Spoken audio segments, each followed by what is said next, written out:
आम जनमानस को लाभ पहुंचाने के उद्देश्य से उत्तर प्रदेश सरकार के द्वारा सार्थक प्रयास किए जा रहे हैं। इसी क्रम में आज जनपद बहराइच में मेडिकल कॉलेज में अमृत फार्मेसी का उद्घाटन का शुभारंभ हुआ। मेडिकल कॉलेज परिसर में स्थापित किए गए अमृत फार्मेसी में सभी महंगी दवाएं 40% छूट पर मरीजों को दी जाएंगी। अमृत फार्मेसी का उद्घाटन सांसद अक्षयवर लाल गौड़ ने फीता काटकर किया। इस अवसर पर मेडिकल कॉलेज के प्रिंसिपल संजय खत्री ने बताया कि अमृत फार्मेसी से सभी मरीजों को तकरीबन 5200 तरीके की दवाएं कम कीमत पर दी जाएंगी, जिससे मरीजों के समय और पैसे की बचत होगी। लोग बजाते रहे स्वागत में।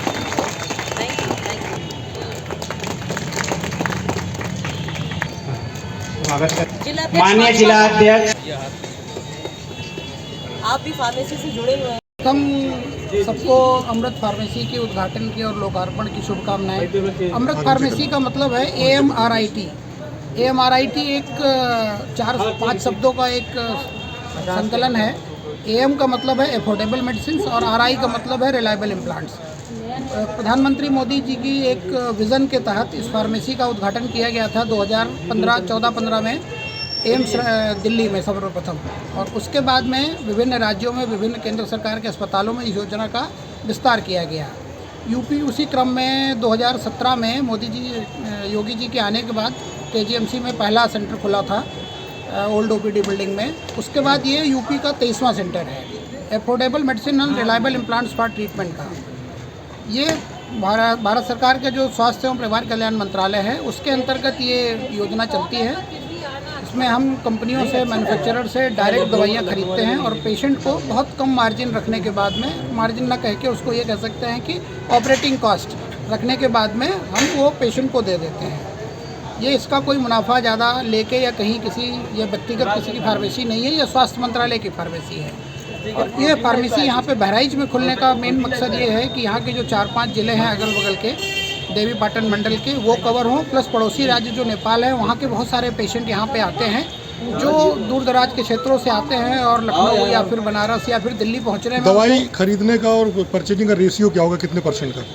दवाई इसमें इम्प्लांट जो कार्डियक इम्प्लांट है उनमें मात्र हम 2% का मार्जिन रखते हैं।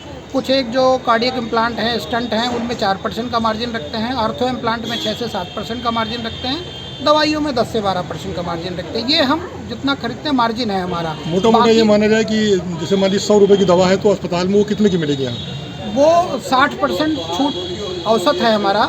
कुछ दवाइयों में उससे थोड़ा सा कम हो सकता है जो ड्रग प्राइस कंट्रोल के अंडर में आती हैं, यानी कि NPPA के अंतर्गत आती हैं, उनमें मार्जिन बहुत कम होती है।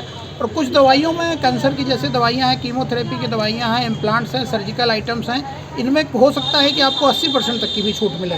लेकिन चूँकि आम भाषा में आम आदमी को ये संदेश चला जाए इसलिए हम 60% तक कहते हैं। 60% तक का मतलब थोड़ा कम भी हो सकता है लेकिन उससे ज़्यादा भी हो सकता है, लेकिन औसतन आपको बहुत अच्छे रेट में बाज़ार से 20-30% ज़्यादा की छूट पे आपको दवाइयाँ मिलेंगी, अगर आम भाषा में ये समझा जाए। आपको बताते चलें कि अमृत फार्मेसी भारत सरकार की प्रतिष्ठान Messrs HLL life care limited की इकाई है, जहां चिकित्सा से जुड़े दवा व अन्य सामान MRP से औसतन 30% कम दाम में उपलब्ध होंगे। यह सुविधा BGH के चिकित्सकों द्वारा लिखी गई दवा के साथ साथ दूसरे चिकित्सकों के वैध प्रिस्क्रिप्शन पर भी उपलब्ध होगी। अमृत फार्मेसी हमारे माननीय प्रधानमंत्री जी की योजना है और ये सन 2015 में शुरू हुई थी। इसका पहला सेंटर एम्स दिल्ली में शुरू हुआ 15 दिसंबर सन 2015 में। इसमें जो अमृत है इसका पूरा फुल फॉर्म ही यही है कि affordable medicine and reliable implant. जो ये शुरू हुई थी पहले इम्प्लांट और कैंसर की दवाइयों के लिए शुरू हुआ था सन 2015 में, लेकिन उसके बाद धीरे धीरे करके जब गरीब मरीजों की ये सारी दवाइयों की उपलब्धता में प्रॉब्लम आने लगी तो इसके ऊपर सारी दवाइयाँ अब उपलब्ध होने लगी हैं। इनके पास करीब 5200 दवाइयों का पूरा उपलब्धता रहती है एक फुल सेंटर पे, और इसमें कोई भी जो मरीज़ की किसी हड्डी में कोई इम्प्लांट लगेगा या आगे चल के अभी हम कैंसर की बीमारी के लिए शुरू करेंगे तो कैंसर की कीमोथेरेपी जो होगी, जो कि बहुत ही महंगी पड़ती है एक साइकिल, वो यहाँ पे हमको करीब 60 से 70% डिस्काउंट पे उपलब्ध हो जाएगी। सर, इन्हीं शुभारंभ के बीच में एक महिला अभी आई थी, कुछ शिकायत कर रही थी क्या?